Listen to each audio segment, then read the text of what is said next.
They're bringing crime. You are now listening to Liberty Coast to Coast, hosted by LibertyViral.com.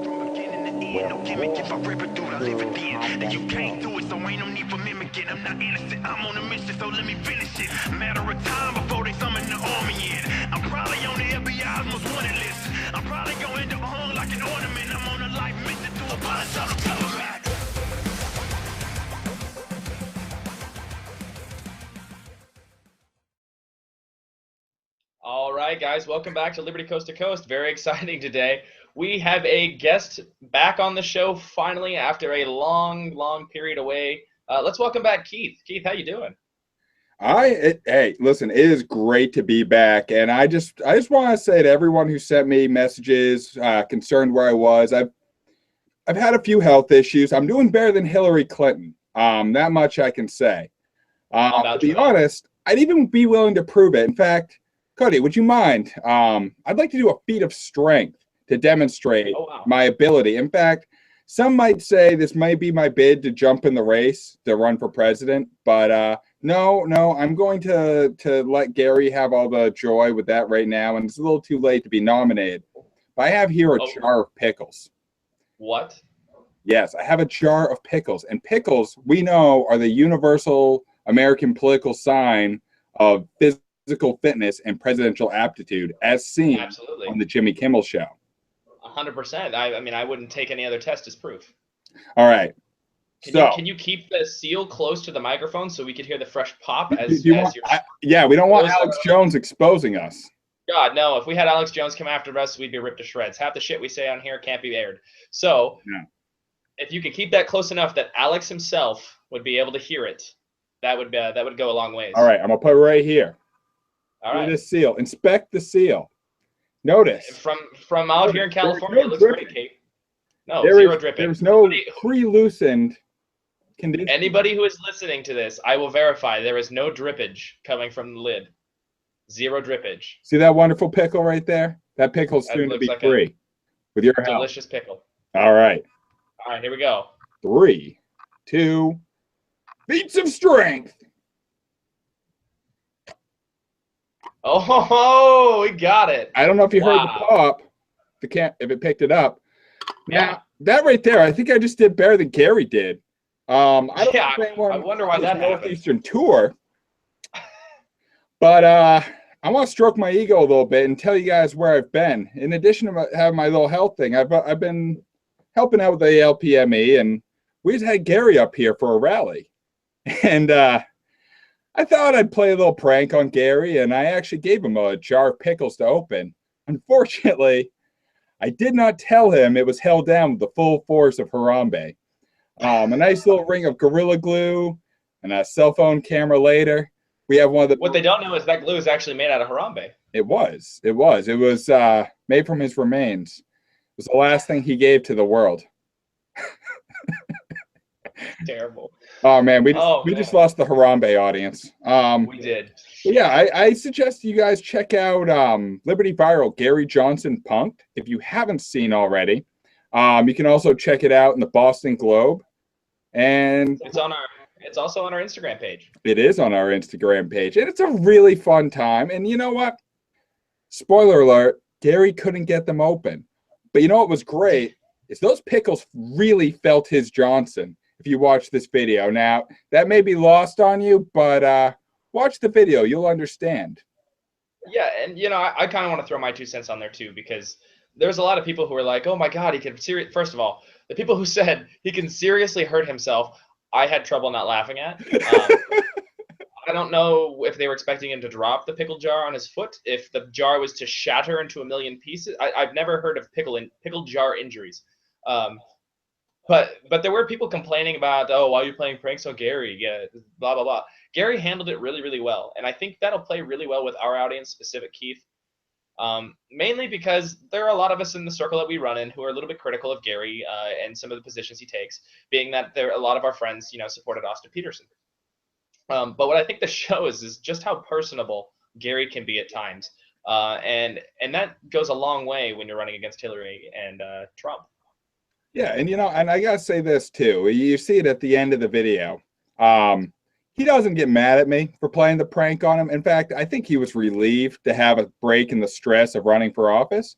He came in, he shook my hand, and off camera, we had a little bit of a talk afterwards. And he is for all his philosophical faults, he is a great and genuine guy. And that video does do a great job in demonstrating it. But there's one other great and genuine guy, or so I thought, that I'd like to talk about, Kody. And this is on the heels of an endorsement that a lot of libertarians are having a hard time dealing with, and I'm included.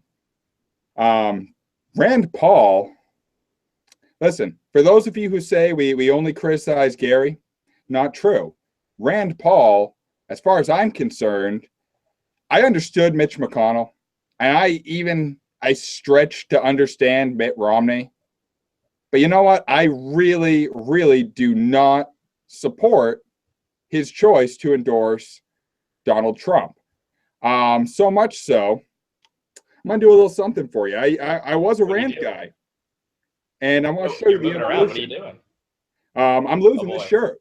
The shirt's done. I'm not wearing it. Oh, God. I hope there's something underneath. Oh, there is. There is. Oh, good.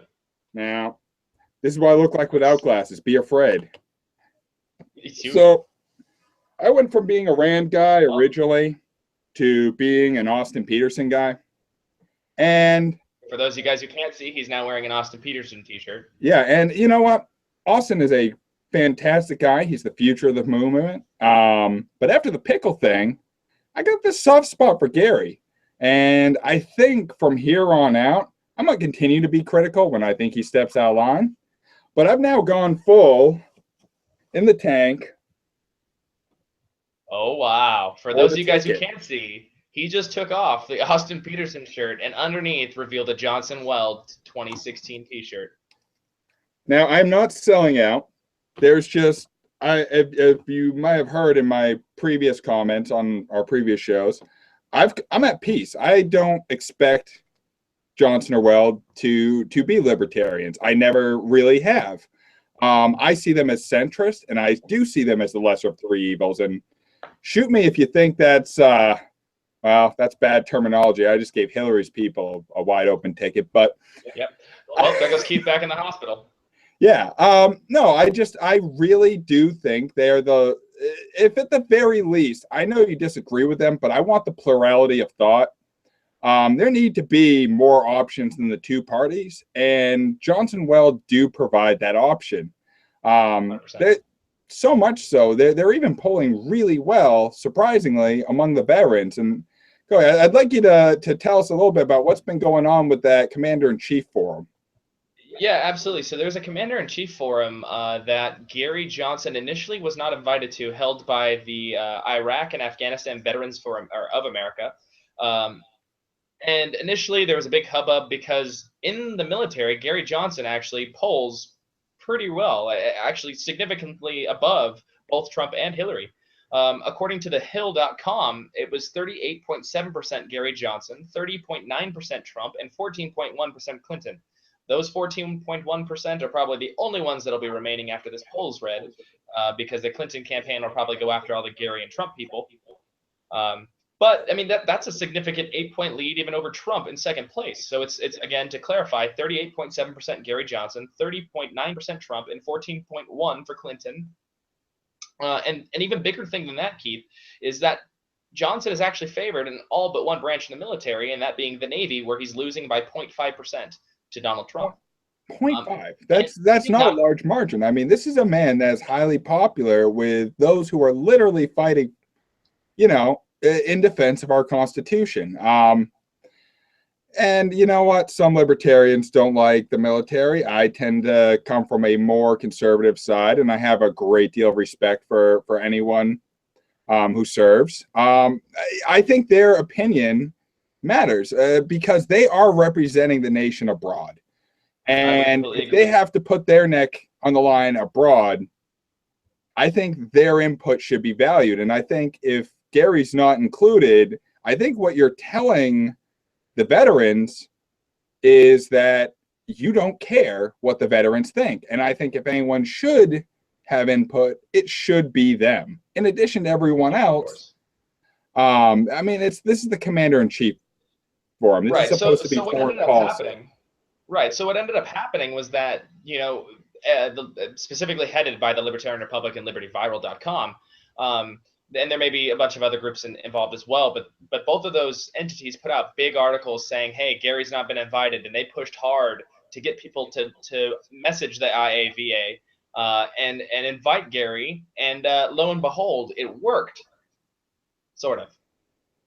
So it turns out that they flipped and they decided that they were going to invite Gary, and then his ride-along, Jill Stein, who keeps riding Gary's coattails everywhere he goes. And everybody, started applauding. Oh, good job, IAVA. Great. That's fantastic. We're glad that you guys listened to the people who will be listening to your debate. And then we read the fine print and found out that they were invited to the debate, but not on the same stage. Similar to what the Republican Party did during their primary election, they will have a kiddies table where Gary and Jill Stein will do battle.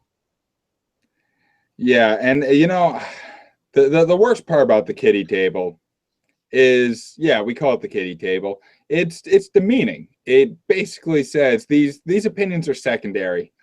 Say what you will about Jill Stein. I do agree that she's riding Gary's coattails, but again, I like the idea of a plurality of opinion.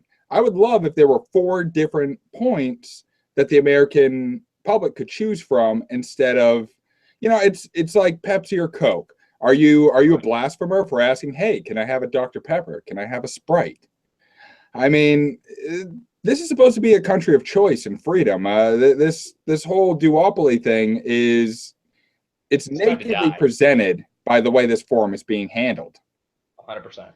100%. And we see that too with what's going on with Gary Johnson and Jill Stein in the actual presidential debates, the ones that'll be held on the major news networks. Now, what's now spurned out of Gary's kiddie table invite has turned into 2 protests that we know of. One being in New York City on September 7th at 6:30 to 10 on 49th Street between 5th and 6th Avenue by the Rockefeller Center, if anybody wanted to attend, in order to help get Gary the IAVA. But there's also a Let Gary Debate Twitter bomb, which is occurring on Saturday, September 3rd between 2 p.m. and 3 p.m. Eastern. Those would be great forums, people to let their voice be heard, especially if you're in the military and you support Gary. Either go out in New York City near Rockefeller Center or get on Twitter on the 3rd and start a message that Gary needs to be heard. Jill deserves to be heard as much as we disagree with her opinion as well. The more voices at any table, the better. It's just unbelievable to me that in this day of age, it's not out of ignorance that these commissions and these debates don't invite opinions that may not be as common. It's almost out of fear. They fear losing the control that they have by allowing other voices in.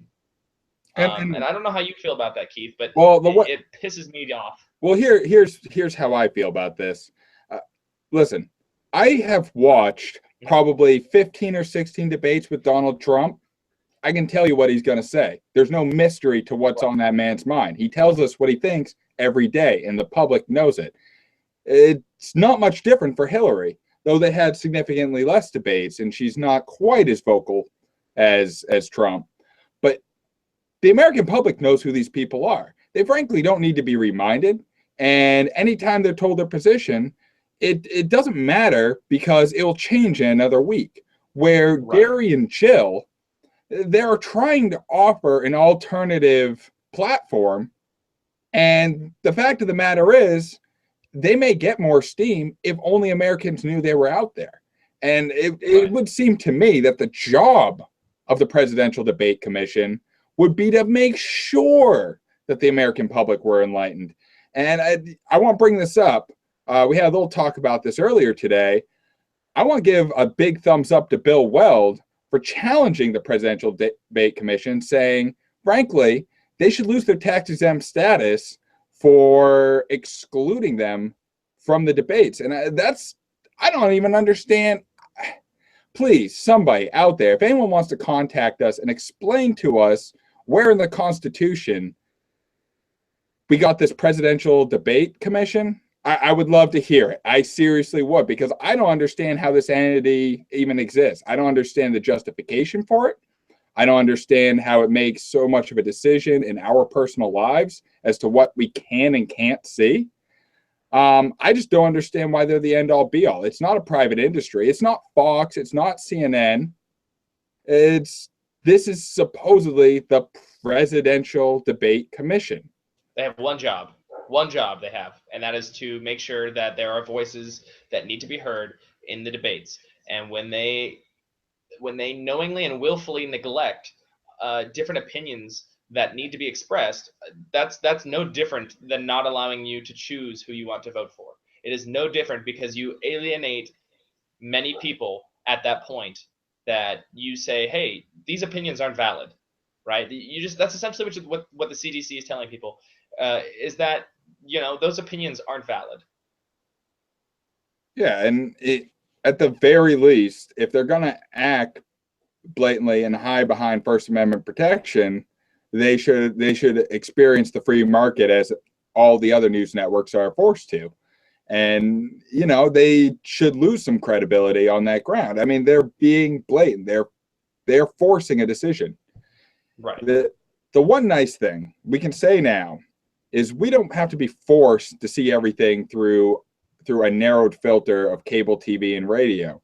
We do have the internet. We do have shows like this one. We have other great shows out there where you guys can make informative decisions after going and doing some research on your own.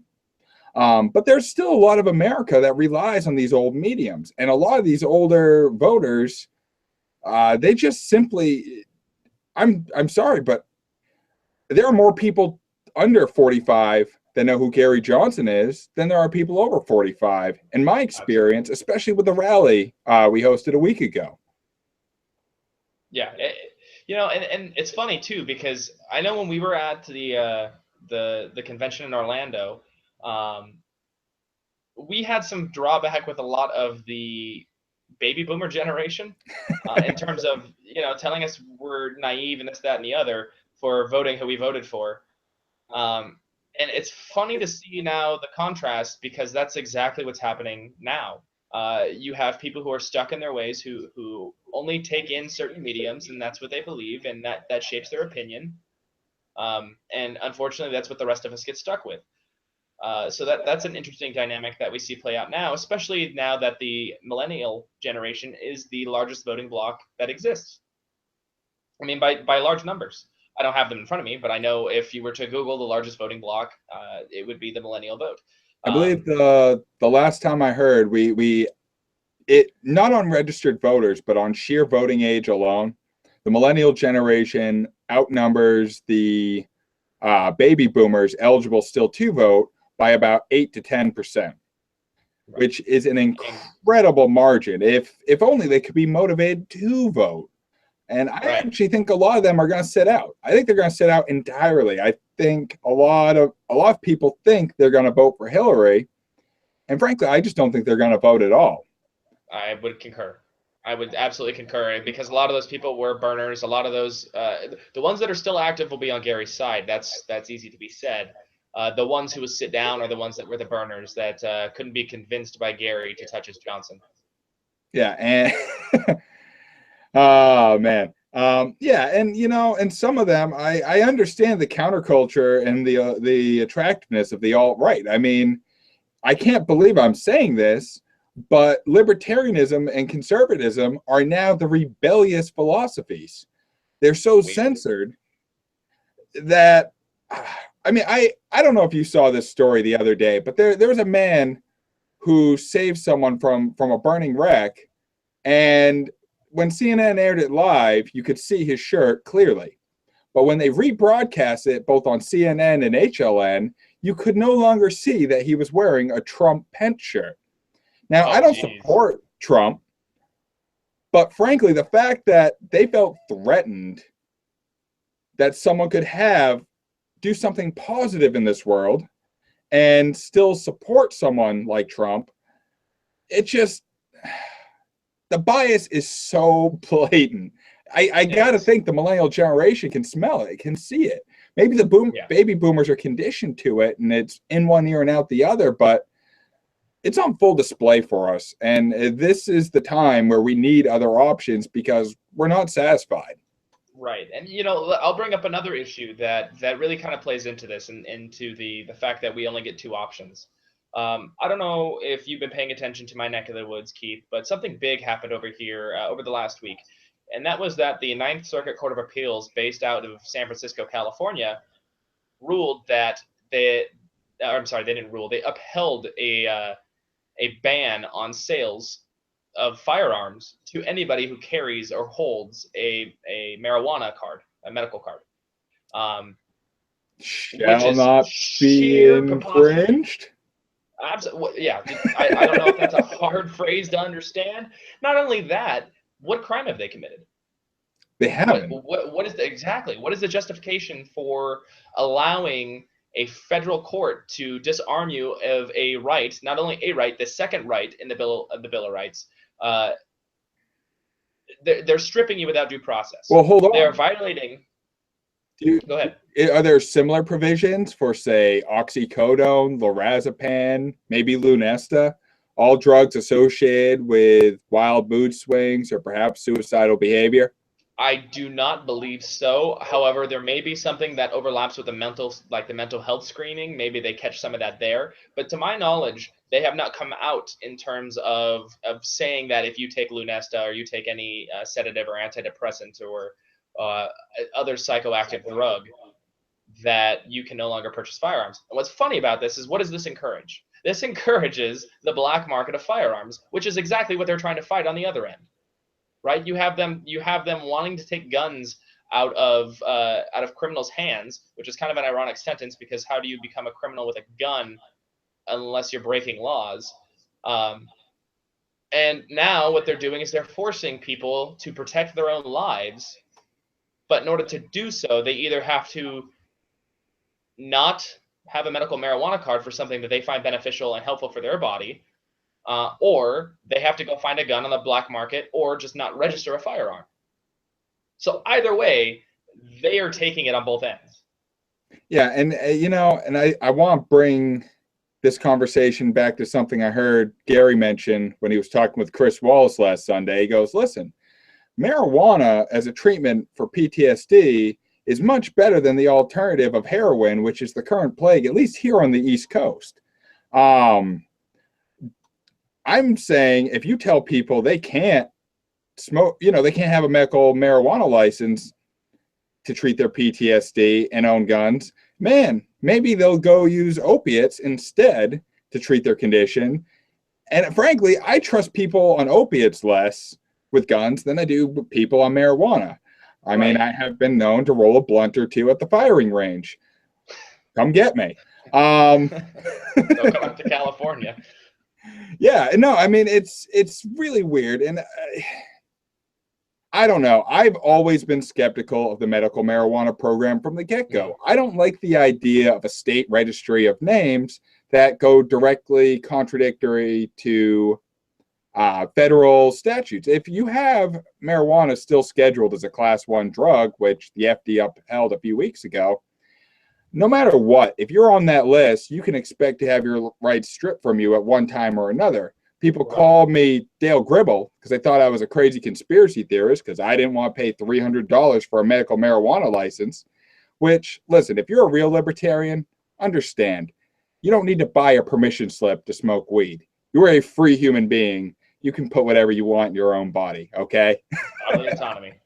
Yeah, and the thing is that's funny about this especially too is it kind of plays to both sides, right? It plays both to the Republicans who are gonna hug their firearms and say, well, no, that's not appropriate because you're infringing on somebody's rights to own a firearm. And on the other hand, you have the liberals who are for legalization of marijuana, and they're like, no, that's bullshit. Now you're affecting these people who need this to benefit themselves. And us libertarians over here, like, what the fuck, guys? Why can't we just work together like this all the time? I mean, it reminds me of, I don't know if you ever listen to Dave Smith. He's a great libertarian comic. He said, man, maybe we just need to get elected as Democrats and start passing really shitty laws so people start finally paying attention. Like, maybe ban Starbucks from existing, period. Then people will wake up. I feel like Oh my God. this court decision is in that vein. It's such a terrible decision. It's horrible. But if you ban Starbucks, would that mean that the white girls can't even? I mean, that's what I hear about 3 out of 4 of them. I think that's the current polling. Yeah, so if you guys haven't been outraged by anything that we brought up yet, you may really be a should start looking libertarian. into. Yeah, you know, it's funny to me because there are so many people who just they take certain issues further than they do others, so far that they are willing to hold philosophical inconsistencies within their own pattern of thinking. And one thing I've really tried to do is, even with things that kind of take or make me take a step back, is to challenge the position that I hold to make it philosophically coherent. I want to make sense because I want to be able to explain why I believe something and not have to change my positions based on what I believe, right? You have to hold that thought completely continuously through in every position. Now, of course, there are some people who are like, well, I can believe what I want to believe. Yeah, absolutely. You don't have to be philosophically congruent if you don't want to be. However, you sound completely hypocritical when you are, anti-gun but pro-marijuana, and then when you're pro-marijuana and anti-gun, that it's just so this ninth circuit court ruling should bring both sides together, you would think. You would think. And I hope Gary soon makes a comment on this decision if he hasn't already.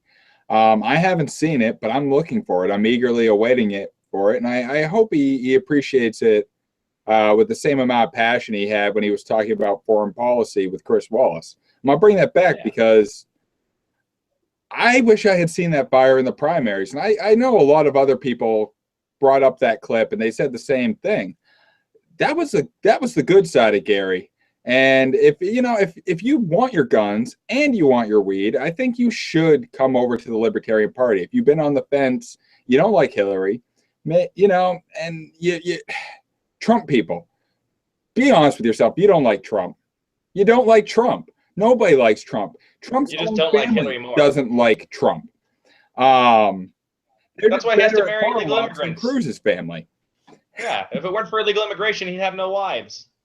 Yeah. But don't let yourself think that you have to make this decision. And I don't know if you've seen it rolling around, but there's an amazing super PAC out there doing some really good ads. And I'm not talking about Matt Kibb's super purple PAC, which has shifted from being pro Gary Johnson from pro Rand to pro Gary Johnson, but I'm actually talking about balancedrebellion.com. Now, they haven't paid us to say this. I've been in elections for about 12 years, everything from state, local, and presidential. It's where I naturally fit. And I have never seen an ad more convincing than the one featuring Abraham Lincoln, where he compares Hillary and Trump to the mob and the Joker. And he's right. Yeah. And he says, why waste your vote on a third party? I mean, what has a third party ever gotten you? Gee, maybe he got you someone like Lincoln. Yeah, and that absolutely did. That was the creation of the Republican Party before they held no values. And not to say that there's not enough to criticize Abraham Lincoln on and habeas corpus. Well, we could get into the weeds on federalism, but let's be honest, that's not the battle we need to fight right now. No, it's not. Right now, the current GOP resembles the old Whig Party. It's fractured. Absolutely. Absolutely, and actually, there are people who have compared Donald Trump to, I believe, was it William Henry Harrison? That was the last Whig. I can't remember. I wish I knew off the top of my head, but public education is failing me right now. Yeah, no, yeah, I'm gonna find this information out right now. But it was just amazing to me that this comparison was exactly, it was on point. It was very on point. To see how they compared Trump and what he's doing in the GOP to what this president, it was Zach Taylor, sorry. It was Zachary Taylor who killed the Whig Party, essentially. He wasn't a Whig when he started. He joined the Whig Party. They thought he was going to be the savior of the party, and sure enough, he sank it. And that's kind of what we're seeing with the GOP. and it's kind of sad. It is kind of sad because things are nostalgic, and there were some good things to come out of the GOP. But when it's your time to go, it's your time to go. And it, save for a few gaffes. I mean, hey, you guys, you Democrats, you got to have one Joe Biden. If you enjoyed Joe Biden, come to the Libertarian Party. We got two.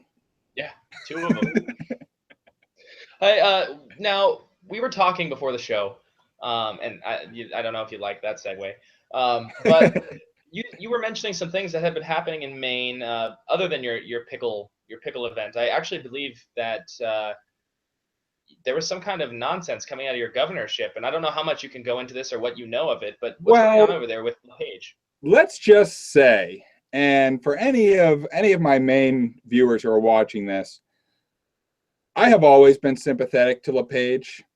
Now, my very first governor's campaign I ever worked on, you can see the LePage sticker on my base case back here. Goes back to when I helped him win his primary, when he was the long horse, and he was basically the Ron Paul of Maine. I'm going to come out and say it. LePage is more libertarian than Gary Johnson. LePage is a wonderful fiscal conservative. Frankly, there are some terrible things that come out of his mouth if you hear them and you don't put them into context. Maine is one of the whitest states in the nation. And again, if you haven't been offended yet, wait till I get into this tirade about why I like LePage.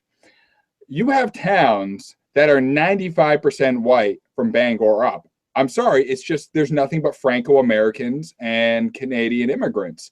That's the makeup. They're just... Hold on.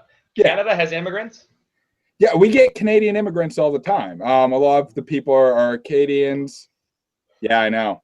It's not just Mexicans. Where's our northern wall? Just kidding. We don't need one. Yeah, right now. But no, and so you have these towns, and from where he's from, north of Bangor, you've got to understand, if somebody comes through with New Jersey plates, people look at them funny. They just do. And it's an old-fashioned way of thinking, but it's like the black on black crime statistics. You will trigger people when you use facts. He has a point when he says what he says. When he said people like Leggy, Shifty, and D-Money are coming into the state to sell heroin, he's not wrong. I used to live next to a D-Money, and he was a D-bag. And this is entirely true. And I'm sorry, it's a very old the state of Maine is about 30 years behind the rest of the nation. It's one of the reasons I love it. And someone like LePage, I'm going to put out something that's going to blow your mind. His son is black. He adopted a son. And some people even try and say, well, his son was raised well, so that means... But isn't that statement alone, shouldn't that trigger social justice warriors to say that black people can't raise their kids well? It should. And the amount of insults I've seen come out of the Maine DNC and come out of some of these national outlets insulting LePage, I understand why he got so angry that he threatened that reporter. I actually think that's one of the funniest damn things I've ever heard come out of his mouth. Would I have done it? Absolutely have not. If I were there, I would have probably taken the phone from him and hung it up on him. If I were still, in the Maine GOP. I don't, however, see how anything offensive he says changes his fiscal record to the state. Maine is putting up the first surplus it's put up in over 80 years. We now have a $93 million surplus. We have now paid back every hospital that had a debt through Medicaid, some of which were over $500 million in debt. He has made good on all his fiscal promises. He has vetoed a number of pork bills. We have loosened up gun laws with the thanks of State Senator Eric Brakey. We have reformed welfare into a model that is the envy of the nation.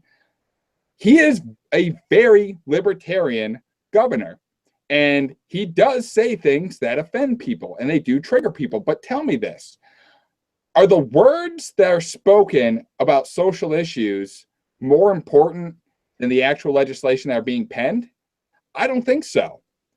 I mean, I'm not seeing him saying join the KKK. I'm seeing him make blatant Off-color remarks. descriptive assumptions, and while they're politically incorrect, he is what everyone thinks Trump is. Right. That's it.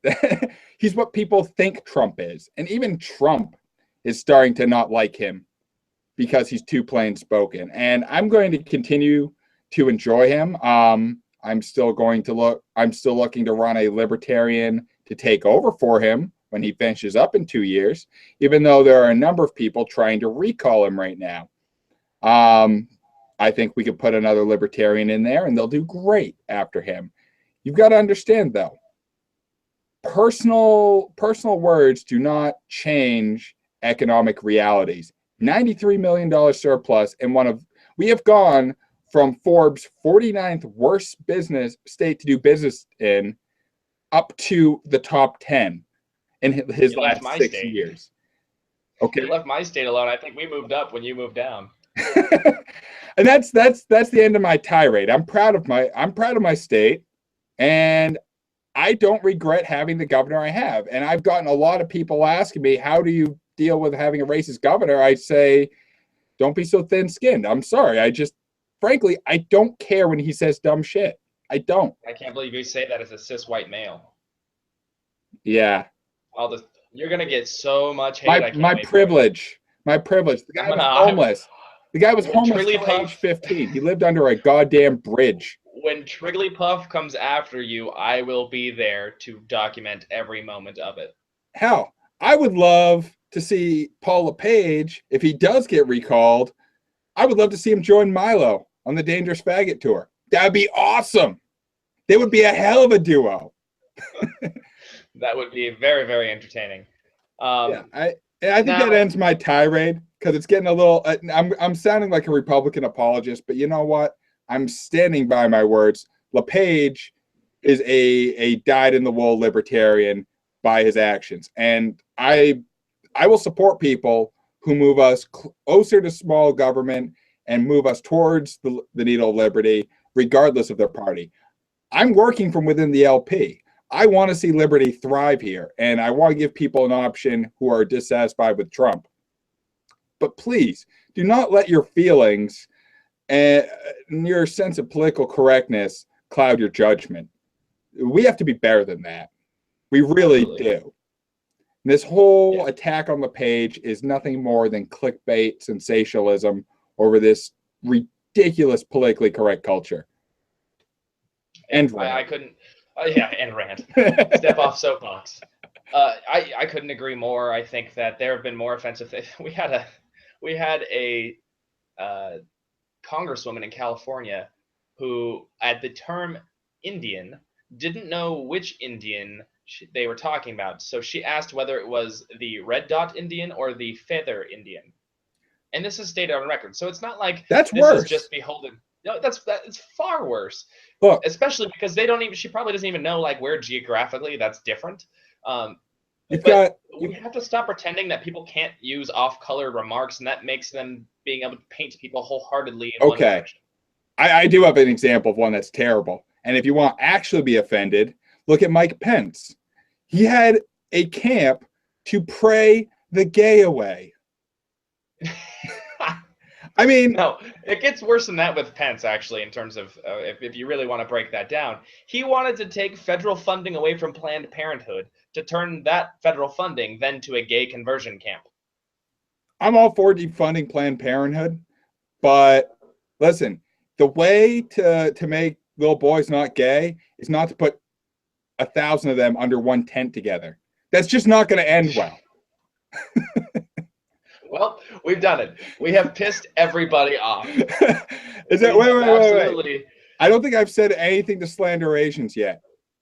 No, dude, let's go. Let's fix this. All right. This is just opportunity. This is Potpourri stage. If you haven't seen him, check out a YouTube rapper by the name of Rich Chiga. I shit you not. Do you know who Rich Chiga is? No, but I can just infer in his name what in the hell he's going for. He wears a salmon polo shirt, little tight blue short shorts, and a fanny pack, but he raps as hard as the Yin Yang Twins. And I haven't stopped laughing at him for about a week straight. So I think we've covered all our bases. If you weren't offended enough, let us know. Yeah, please email us, and we will work to offend you. I think the guy is great. I think he's amazing. I think if he collaborated with William Hung, he'd be unstoppable. Oh my God. There's a throwback. Right? Hey, listen, everything else is going back to the 80s or the 90s. Hell, we even got Melissa Joan Hart coming out endorsing Gary Johnson. That's great. Yeah, you're right. Clarissa explains it all. Libertarianism is the right choice. I mean, oh man, that's good. It really is. Well, Keith, I think we've wrapped up what we need to talk about today. It's been great that to have you back in the air. I want to thank our listeners who've waited so long for us to come back and dealt with. It wasn't just Keith. I had some personal things going on as well, both medically and with my family. So we want to thank you guys for sticking around and coming back and listening to us. If you guys heard our last episode, it was just me. So it's great to have Keith back. I'm glad he's back by my side. I called him a spirit animal. Blush like Gary makes Bill Weld blush. Well, you said you wanted to be looking that way, and maybe I can just do that for you. But yeah, Keith, it's been great to have you back. It's been great to kind of get this back up and running. It's been great to be back. It really has. And I'm gonna let you close it out like you normally do, and pitch us and pitch Liberty, because that's what you do best. Listen, Liberty is a good thing. It's a great thing. We are gonna make Liberty great again. Let's make it great from coast to coast. You want to help us make Liberty viral? Get out there and Liberty everywhere. Make it huge. You guys haven't checked us out online. Huge. It's gonna be huge. We got a huge Johnson. You're gonna love our huge Johnson. He's not so good with the pickles. No, not good with the pickles. Again, if you guys haven't checked us out already, go to www.liberty. Can you let me get through this? Sorry. If you guys haven't checked us out, you haven't checked us out already, go to our website, www.libertycoast2coast.com. That's www.libertycoast2coast.com. Check us out on Facebook. You can find us by searching that same name, or you can just type in Liberty C, the number 2C. Follow us on Twitter, Liberty C, the word TOC, right? So 2 as opposed to the number. You guys can follow us on Instagram and everywhere else. Help us get the message of Liberty out. Keith, what do you think everybody should be doing? Should they be helping spread Liberty? I think they should.